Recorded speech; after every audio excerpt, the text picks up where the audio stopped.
Hi guys, welcome back to the channel. मैं हूं जावेद और मैं आपको आज दिखाऊंगा कोल सैम्पलिंग्स और ट्रैक हॉपर्स के बारे में। अगर आप हमारे चैनल पर नए हो तो सब्सक्राइब करना ना भूलें, बेल आइकन प्रेस करना ताकि हर वीडियो नोटिफिकेशन में आपको मिल सके।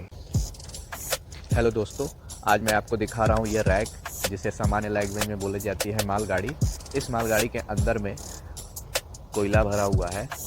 इसका रैक नाम इसलिए पड़ा है कि एयर प्रेशर के थ्रू ये नीचे का रैक जो ढक्कन है ये नीचे खुलता है और सीधा हापड़ में इसका कोयला गिरता है। और इस कोयला का प्रयोग करते हैं पावर प्लांट में, तो जो थर्मल पावर है, और उसमें इसे बिजली उत्पादन का, स्टीम बनाने का, आग जलाने का, इस तरीके का प्रोसेस में लाया जाता है। जिस तरीके से आप नाम देख रहे होगे इसका, यूपी आर्मिनल का फुल फॉर्म है उत्तर प्रदेश राज्य विद्युत उत्पादन निगम लिमिटेड। तो इसके नाम से ही आपको पता चल जाएगा कि ये राज्य विद्युत उत्पादन है। तो इसमें बिजली को उत्पादन किया जाता है। और जिस तरीके से यूपीपीसीएल एक अलग कंपनी है, तो लोग ज़्यादातर जानते हैं कि यूपीपीसीएल और यूपी आर्मिनल दोनों एक ही है, लेकिन ऐसा नहीं है। यूपीपीसीएल अलग है। यूपी आर्मिनल बिजली का उत्पादन बढ़ाता है और विद्युत उत्पाद करता है। देखिए ये रैक आगे बढ़ चुकी है। यूपीपीसीएल का फुल फॉर्म है Uttar Pradesh power corporation limited, जिसमें यूपीपीसीएल बिजली को हर शहर और गांव में बढ़ाने की पूरी कोशिश करता है। अब मैं दोस्तों आपको हापड़ के अंदर का वीडियो दिखाऊंगा, किस तरह से रैक ओपन होता है और किस तरह से इसका हापड़ में कोयला गिरता है।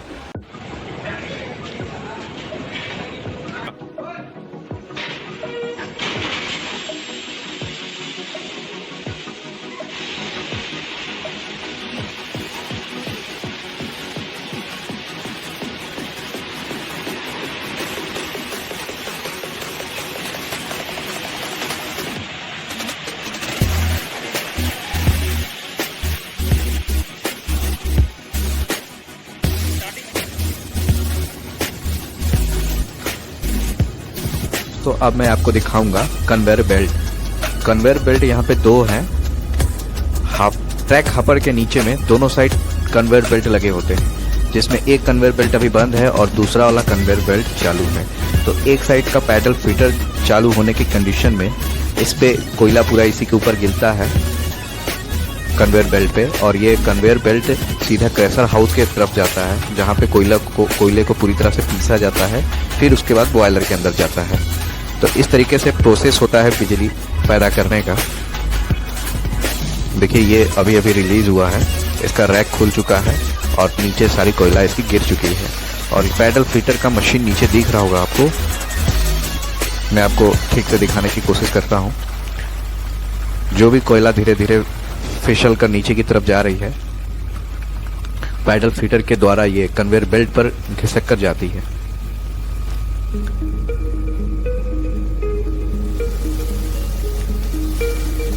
देखिए ये पैडल फीटर का मशीन है। ये बड़ी सी ब्लेड है एक तरफ से, और ये ब्लेड जब घूमती है तब सीधा कन्वेयर बेल्ट पर इसको गिराती है कोयला को। इसे चलाने के लिए दो आदमी की जरूरत पड़ती है, जो कि नीचे हैं। और नीचे इतनी सारी धूल है और रोशनी भी कम है, जिसके अनुसार फुटेज अच्छी से नहीं आती। इस ट्रैक हॉपर पर जब भी कोई रैक आती है तो कम से कम 2 से 2.5 घंटे लग जाते हैं उस रैक को खाली करने में, क्योंकि कभी कभी छोटी कोयले के साथ साथ बड़े बोल्डर भी आते हैं। तो उसमें काफ़ी मुशक्कत करने पड़ते हैं। जैसे कि लेबर जो वहाँ पे होते हैं, वो लेबर उसको अपने हाथों से, हथौड़े से और बड़े बड़े सरिया से वो उसको नीचे गिराने की कोशिश करते हैं, क्योंकि वो बहुत जल्दी जाम निकलता है पूरी तरह से। और बरसात के दिनों में तो और दिक्कत होती है, क्योंकि कोयला पूरा चिपका रहता है। तो रैक के अंदर से निकलना काफ़ी भी मुश्किल होता है। तो उसमें मशीनों का भी इस्तेमाल किया जाता है कोयला को नीचे गिराने का हापड़ से। अभी जो रैक आई थी वो तो पूरी तरह से खाली हो गई, लेकिन सामने बीटीपीएस में भी एक रैक खड़ी है जो धीरे धीरे खाली हो रही है। तो ये देखिए इसका मलबा पूरी तरह से यहाँ ऊपर पड़ा हुआ है और लेबर इसकी सफाई पूरी तरह से करेंगे।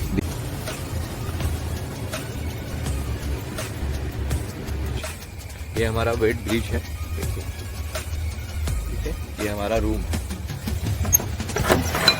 आज मेरा शिफ्ट है, इसलिए आपको आज का काम दिखा दूँ क्या चलता है।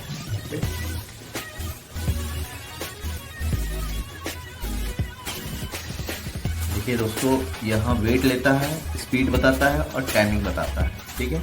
और कितना रैक है ये इसका कैलकुलेशन बताता है यहाँ पे। और ये रहा हमारा वेट मशीन का सिस्टम जो एक्चुअल इसमें ही शो होता है। और ये जो ग्लास है, शीशा है, यहाँ से हमको सारे नंबर दिखते हैं। और ये जो नंबर दिख रहा है आपको 82, 28, इसी टाइप के नंबर आते रहते हैं। ये हमें नोट करना होता है, जिसके अनुसार हमको यहाँ पे रिपोर्ट बनाना होता है। हम जिसे बात करेंगे जो क्वाका कंपनी में सुपरवाइजर हैं, ये तकरीबन 5 लड़कों को लीड करते हैं। और यहाँ जो सैम्पलिंग का काम चलता है ये इन्हीं के थ्रू काम है। ये शिफ्ट वाइज है। सुपरवाइजर अभी फिलहाल इन्हीं का इवनिंग ड्यूटी चल रहा है जो 2 से 10 चलेगा। तो आइए हम इनसे बात करते हैं कि सैम्पलिंग का किस तरीके से इनका प्रोसेस काम होता है। हाँ हिमांशु जी बताएंगे। हमारा ना पहले प्रोसेस है, ये QCI के द्वारा ये मतलब बेस्ड है। और सब इसी को फॉलो करते हैं। एक रैंडम टेबल होता है 1 से लेकर 100 तक, और उसके अकॉर्डिंग हम लोग सैंपल करते हैं।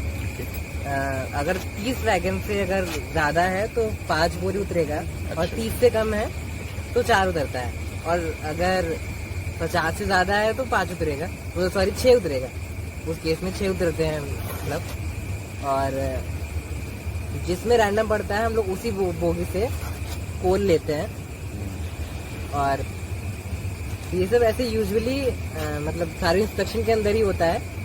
और जब हमारा सैंपल हो जाता है उसके नेक्स्ट डे हमारा प्रिपरेशन होता है उस चीज का। वो ये 5 मशीनों होकर गुजरती है। अच्छा। पहले 50 mm, फिर 12.5, फिर 3.5 और फिर 212 माइक्रोन का पैक करते हैं हम लोग। इसको 3 पार्ट में पैक करते हैं, लैब, कंज्यूमर और रेफरी। अच्छा। रेफरी ये होता है जैसे एक सैंपल हम लोग यहाँ रख देते हैं। हाँ। और एक लैब में जाता है और एक कंज्यूमर एंड का होता है। ओके। तो रेफरी चैलेंज हम लोग तब करते हैं जब कोयले का ग्रेड मैच नहीं करता है। ओके। और कंज्यूमर प्लांट रखती है और जो लैब पार्ट है वो लैब चला जाता है। और उसी के बेस्ड पर ये UPR विनर पेमेंट करती है NCL को। अच्छा। कोयले का वो ग्रेड के अनुसार होता है कि सिर्फ सैंपलिंग का प्रोसेस जो चल रहा है उसी के अनुसार पेमेंट? नहीं, ये तो एग्जैक्टली ग्रेड के हिसाब से होता है कि उनका ग्रेड और हमारा ग्रेड मैच करना चाहिए। अगर मिसमैच होगा तो फिर वो रेफरी चैलेंज होगा। अच्छा। तो ये तो आप एक बोरी से जब आप सैंपलिंग मीन प्रिपरेशन करते होंगे तो उसी से पाउच जो निकलता है वो सेम भी पाउच देते होंगे दोनों तीनों जगह? हाँ, तो मैच तो करेगा ही करेगा, कंफर्म है। ऐसा जरूरी नहीं है। कभी कभी ऐसा होता है कि हमारी मतलब जो वहाँ का कोयला है वो अच्छा दिखाते हैं और हमारे यहाँ कोयला खराब आता है। तो उस केस में रेफरी चैलेंज होता है। तो ये NCL एंड पे भी ये चैलेंज होता है। तो टीम क्या है ना, मतलब अगर ये आपको ऐसे ये NCL पे मतलब जो एंड पे है वो अलग कंपनी होगी और जो अनलोडिंग एंड पे है वो अलग कंपनी होगी। तो ये आपकी क्वाका कंपनी जो है कॉन्ट्रैक्ट है कि कंपनी है, किस तरीके से है ये कंपनी है, इसे कॉन्ट्रैक्ट मिला है, टेंडर भरा था। ओके। तो ये किन के थ्रू काम चल रहा है इनका? क्वाका किसके कंपनी में काम कर रही है? क्वाका असल में ये नोएडा की कंपनी है। नोएडा कंपनी। तो ये जो माइंस का काम चल रहा है इनका कोयले का, तो ये NCL वाले रखे होंगे ना क्वाका को? नहीं, ये UPR मिनल लगती है ना। UPR मिनल खुद आपको टेंडर दिया सरकारी? ये UPR मिनल का टेंडर है इवन, क्योंकि असल में ये दोनों तरफ से होता है ना, कंज्यूमर एंड पे भी होता है और लोडिंग एंड पे भी होता है। तो तब अगर दोनों जगह एक ही व्यक्ति होंगे तो ग्रेड मैच ही कराएंगे फिर तो। ठीक तो है। ये पार्शियलिटी ना हो इसकी वजह से दोनों जगह अपना अपना काम कराएंगे। ठीक है। थैंक यू हिमांशु जी, आज की जानकारी के लिए बहुत बहुत धन्यवाद। देखिए प्रोसीजर ऐसा है कि जितना ज़्यादा अंदर से हम कोयला लेंगे सैंपलिंग के लिए उतना सही रहेगा। देखिए गड्ढा करने का पूरा प्रयास कर रहे हैं और एक बोरी में लगभग 50 किलो होना चाहिए। सैंपलिंग के अब पहला चरण है। ये NCL से जो कोल माइन से जो कोयला आ रहा है उसी का सैंपलिंग का प्रोसेस। देखिए दोस्तों, ये कोयले को पूरी तरह से गीला किया जा रहा है ताकि गीला होकर सही तरीके से रैक के नीचे से निकल सके कोयला और धूल उड़े ना। इसका जो कण होता है, जो पॉल्यूशन बनता है वो गिरे ना।